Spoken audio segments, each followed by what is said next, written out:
امام ابو حنیفه صاحب د مدرسې څخه عبدالله او امان الله را لېږلی. دوی پاس ته سلام دي کې که یو سړی د خدای پر قرآن ایمان لري او پر نورو کتابونو ایمان نه لري، د دې سړي څه حکم دی؟ أعوذ بالله من الشيطان الرجيم. بسم الله الرحمن الرحيم. نحمده ونصلي على رسوله الكريم. أما بعد، حضرات،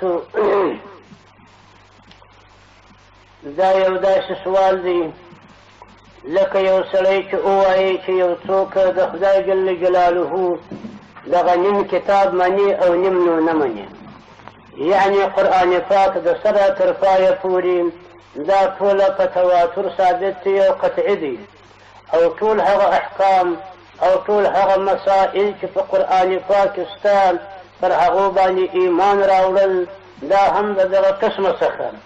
نو نور کتابونه که تورات دی، که انجیل دی، که زبور دی، او که هغه نور صحیفې دي، دا هم په قرآن پاک کې ذکر دي. تورات و انجیل علیحده ذکر کیږي او زبور علیحده ذکر کیږي، او صحف د ابراهیم علیه السلام یا د حضرت موسی علیه السلام دا غرنګه د نورو پیغمبرانو علیهم السلام لپاره مسائل قرآن پاک راوړي دي. نو که یو سړی قرآن پاک ومني او نور کتابونه نه مني، دغه سړي په حقیقت کې قرآن پاک ونه مانه.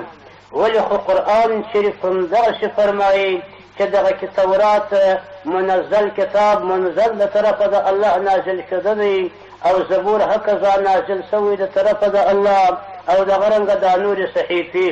نو یو شی چې په قرآن پاک کې ذکر وي هغه جز د قرآن پاک ګرځي. نو حتی ایمان راوړل پر قرآن پاک فرض عین دی، د هر مؤمن مسلمان دپاره فریضه ده، بلکې هر بني آدم عاقل و بالغ هغه مکلف دی چې د خدای ټول کتابونه به مني.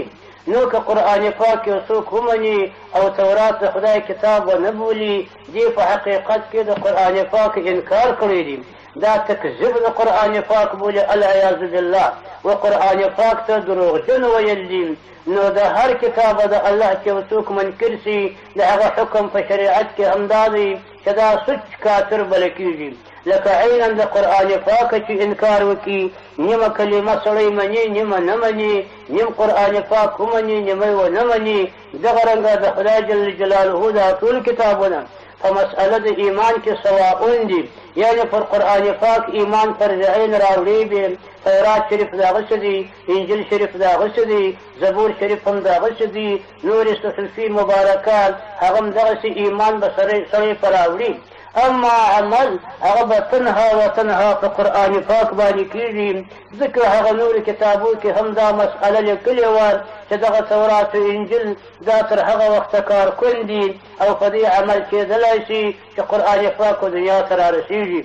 هر کله چې قرآن پاک راورسېدي بیا دوی د مابین ولاړه، بیا نو دوی منسوخ وګرځېده، نو ایمان یې باقي دی او عمل په هغو باندې منسوخ او باطل دی. نو په درجه د ایمان کې ټوله یو شی دي، ټول کتابونه د الله به سړی مني، ځکه امنت بالله کما هو باسمائه، او دا غرنګه مثلا آمنت بالله وملائکته وکتبه، دا ټول کتابونه د الله جل جلاله، ټول پیغمبران علیهم السلام د پاک رب، او ټول ملائکه د پاک رب، بلکې جميع ما انزل على محمد صلی الله علیه وآله وصحبه وسلم. پر دې به سړی ایمان راوړي. د ایمان په ارکانو په فرائضو یعنی مؤمن بها مسائلو کې که د هرې مسلې څه سړي انکار وکړي چې مسله د ایمان او په قطعیت ثابته هغه د اسلام وځي. نو که یو سړی قرآن مني او نور کتابونه د الله ونه مني، دا مسلمان نشي پاتې کېدلی، دا د اسلام وتلی. نعوذ بالله من جميع انواع الكفر والسلام.